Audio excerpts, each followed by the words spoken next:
Hi అండి, welcome to Amalapuram రుచులు. ఈరోజు పొట్లకాయ కొబ్బరి ఫ్రై ఏ విధంగా చేసుకోవాలో చూపిస్తున్నానండి.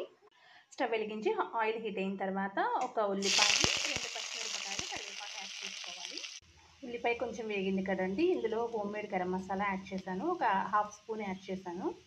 మసాలా బాగా వేగిన తర్వాత ఇవి మనం ముందుగా కట్ చేసి పెట్టుకున్నటువంటి పొట్లకాయ ముక్కలండి, ఇవి కంప్లీట్గా యాడ్ చేసుకోవాలి. ఇప్పుడు ఈ పొట్లకాయ ముక్కల్లో పసుపు, మీ టేస్ట్కి తగిన విధంగా సాల్ట్ యాడ్ చేసుకోండి.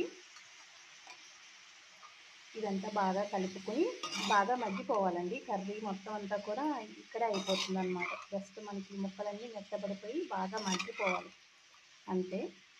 మూత పెట్టేసుకుని మగ్గబెట్టేసుకుందాం. కొబ్బరిని ఈ విధంగా ముక్కలు చేసుకుని మిక్సీ పట్టుకోవాలండి, తురుములా చేసుకోవాలి. మనం ఇలా పల్స్లో పెట్టుకుని వేసుకుంటే ఇలాగా మనకి చాలా కోర్స్గా వస్తుందండి. మనకి ముదురుదైతే కొబ్బరి బాగుంటుందన్నమాట. పొట్లకాయ అంతా మగ్గిపోయింది కదండి, ఇప్పుడు ఈ కొబ్బరిని ఇందులో యాడ్ చేసేసుకుందాం. ఇప్పుడు ఇందులో కారం అండి, మీ టేస్ట్కి తగ్గట్టు. అంటే నేను ఆల్రెడీ ఒక 2 పచ్చిమిర్చి యాడ్ చేశాను, మళ్ళీ పోపు కూడా పెట్టుకుంటాం. సో కారం అనేది 1 స్పూన్ మాత్రమే యాడ్ చేస్తున్నాను.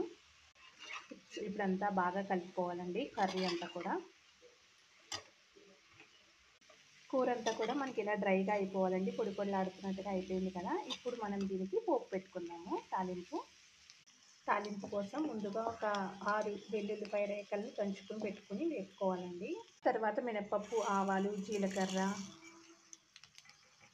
శనగపప్పు యాడ్ చేసుకోవాలి. కొంచెం కరివేపాకు, ఒక 2 ఎండుమిరపకాయ ముక్కలు యాడ్ చేసుకోండి. ఫైనల్గా పోపు అంతా దీని మీద యాడ్ చేసుకోవాలండి. అంటే బాగా కలిపేసుకోవాలి.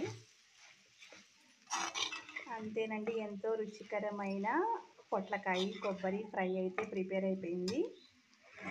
సేమ్ ఇదే ప్రాసెస్లో మన ఆనపకాయ కొబ్బరి కూడా యాడ్ చేసుకోవచ్చు అండి, చాలా బాగుంటుంది టేస్ట్. పిల్లలు ఎవరైతే పొట్లకాయ ఇవి తినడానికి ఇష్టపడరో వాళ్ళకి కొంచెం ఇట్లా చేసామంటే చాలా ఇంట్రెస్ట్గా తింటారు. చాలా బాగుంటుంది కర్రీ అనేది. సో మళ్ళీ మంచి వీడియోతో మీ ముందుంటుంది మీ అమలాపురం రుచులు. Please like, share and subscribe. Thank you for watching. మరిన్ని మంచి వీడియోస్ కోసం అమలాపురం రుచులు ఛానల్ని సబ్స్క్రైబ్ చేసుకోండి.